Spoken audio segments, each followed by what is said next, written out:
Donc la nouvelle PAC qui s'inscrit évidemment dans le calendrier de 2014. Donc pour nous, trois enjeux majeurs. D'abord le budget. Il faut consolider donc un budget pour soutenir l'agriculture européenne et les agriculteurs européens.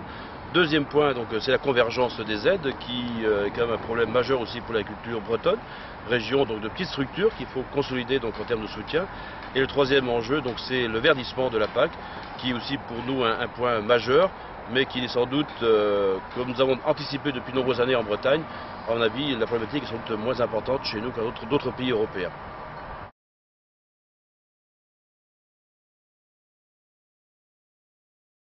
Donc nous sommes aujourd'hui en pleine réflexion sur le 5e programme d'action qui va inclure des nouvelles références concernant les rejets pour les vaches laitières. Il est clair que pour un département comme le nôtre, celui de l'Ille-et-Vilaine avec premier département laitier, qui repose aussi sur une alimentation à base d'herbes, ceci va complexifier un peu les calculs pour nos exploitants. C'est pour cela que nous avons souhaité aussi aller rencontrer nos agriculteurs en Ille-et-Vilaine pour aborder ces deux sujets majeurs.